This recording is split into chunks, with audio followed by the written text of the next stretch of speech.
Hello बच्चों, let's see this question. Suppose 4 distinct positive numbers a1 a2 a3 a4 are in GP.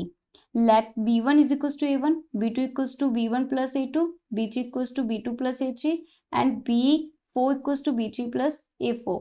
Statement first, the numbers b1 b2 b3 b4 are neither in AP और नोर in GP. Okay, तो यहाँ पे क्या है, जो ये numbers हैं वो ना तो एपी के अंदर है ना ही जीपी के अंदर है. स्टेटमेंट सेकंड कह रहा है the numbers b1 b2 b3 b4 are in HP. So for A, statement first is true, statement second is true, statement second is the correct explanation for statement first. Statement first is true, statement second is true, statement second is not a correct explanation for statement first. Statement first is true, statement second is false, statement first is false, statement second is true. तो यहाँ पे हमें क्या given है, एक geometrical progression है. तो यहाँ पे उनके जो b1 b2 b3 है उनके हमें देखना है कि वो एपीज के अंदर है या जीपीज के अंदर है और एचपी के अंदर है. तो अवर की concept is geometrical progression.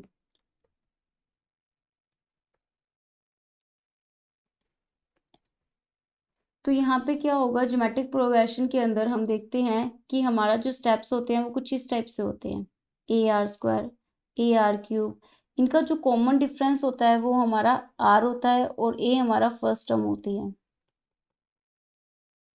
Okay, तो यहाँ पे हमारे पास में 4 जो नंबर्स हैं गिवन है, 4 numbers distinct a1 a2 a3 को लेट करेंगे. a1 is equal to a2 is equal to A R, a3 equals to AR square and A4 equals to AR की पावर 3. और यहाँ पे हमारे पास में अगेन है B1 equals to, B1 की जो वैल्यू है वो हमारे पास A1 के इक्वल है. तो B1 is equals to A1 की value A, B2 equals to B1 plus A2 यानी कि A प्लस A2 की value AR, B3 is equals to B2 यानी कि A plus AR plus A3 यानी कि AR square, B3 plus A4 is AR cube. ये हमारे पास B1 B2 B3 B4 आ गए. अब हमें चेक करना है ये AP के अंदर है या GP के अंदर है. फॉर AP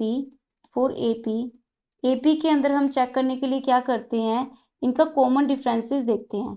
अगर कॉमन डिफरेंसेस सेम आ जाते हैं तो हम कहते हैं कि ठीक है ये AP के अंदर है. तो डिफरेंसेस का मतलब है B2 minus B1 is equal to B4 minus B3, ये आना चाहिए. ठीक है, is equal to B3 minus B2 आना चाहिए. तो यहाँ पे इनका देखेंगे तो हमारे पास डिफरेंस आएगा A plus AR minus A which is AR. Equal किसके आना चाहिए हमारे पास में, B3 और B2 के देखते हैं हम. तो इनका डिफरेंस आएगा A plus AR square minus A minus AR. ये दोनों इक्वल नहीं है. ओके, फॉर एनी आर के लिए ये दोनों वैल्यूज इक्वल नहीं है. So B1 B2 B3 B4 are not in AP. अब जीपी के लिए हम देखते हैं. जीपी के लिए और जीपी के लिए क्या होगा, B2 upon B1 is equal to B3 by B2 आना चाहिए. तो B2 की वैल्यू हमारे पास है A प्लस AR, B1 की वैल्यू A, इसकी वैल्यू है A प्लस AR स्क्वायर और upon A plus AR. Okay, तो यहाँ से हम A कॉमन लेके कैंसिल कर देंगे तो हमारे पास आएगा 1 plus R 1 plus R plus R square. तो ये वैल्यू अगर इधर मल्टीप्लाई भी करेंगे तो हमारे पास आएगा R square plus 2R plus 1 is equal to 1 plus R square plus R. तो यहाँ पे ये 2R है, यहाँ पे R है, दोनों ही इक्वल नहीं हो पाएंगे. तो ये वैल्यू जीपी के अंदर भी नहीं होंगी. So B1 B2 B3 B4 are not in GP. तो ये जीपी के अंदर भी नहीं होंगे। अब हम चेक करते हैं कि ये वैल्यूज क्या HP के अंदर होंगी। तो HP के अंदर होने के लिए 1/B1, 1/B2, 1/B3, 1/B4 इनको क्या होना चाहिए इन AP।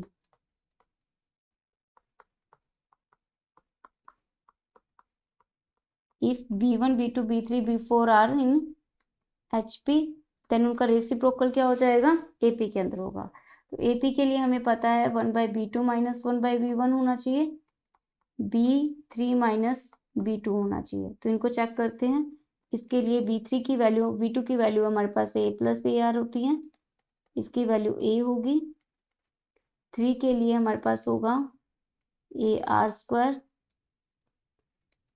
इसकी वैल्यू हो जाएगी A प्लस AR। जब इनका एलसीएम लेंगे तो हमारे पास क्या हो जाएगा A1 प्लस R। ओके, तो यहाँ पे हमारे पास में क्या है A1 प्लस R है, तो 1 minus 1 plus R is equal to, यहाँ पे हम एलसीएम लेंगे तो हमारे पास आएगा 1 plus R minus 1 plus R+R², common difference sorry, यहाँ पे एलसीएम हमारे पास आ जाएगा ये। तो वैल्यूज में 1 प्लस R कैंसिल हो जाएंगे, तो ये हमारे पास आ जाएगा माइनस का R² over A1 plus R, 1 plus R+R²। यहाँ पे हम देखेंगे तो 1 से 1 कैंसिल, तो ये आ जाएगा माइनस का R अपॉन 1 प्लस R। तो यहाँ से ये दो स्टेप्स कैंसिल हो जाएंगे, R से R कैंसिल हो जाएगा, माइनस से माइनस कैंसिल हो जाएगा, तो ये आ जाएगा 1 is equal to minus R over 1 plus R+R²। तो जब हम इधर लेके आएंगे तो ये हो जाएगी वैल्यू दिस। तो ये इसके इक्वल पॉसिबल नहीं है, कभी भी ये दोनों आपस में इक्वल नहीं हो सकते। तो इक्वल नहीं आए तो इसका मतलब क्या हुआ कि B1, B2, B3, B4 क्या होंगे नॉट इन HP। तो ये HP के अंदर नहीं होंगे। तो यहाँ से हमारे पास में रिजल्ट आया कि द नंबर स्टेटमेंट फर्स्ट कह रहा है कि the number B1, B2, B3 are neither in AP nor in GP। तो दोनों के अंदर ही नहीं है, तो statement first is true. The numbers B1, B2, B3 and HP, तो HP के अंदर तो है ही नहीं, तो इसलिए ये फॉल्स हो गया। तो statement first is true, second is false. Hope you understood it well. Best of luck.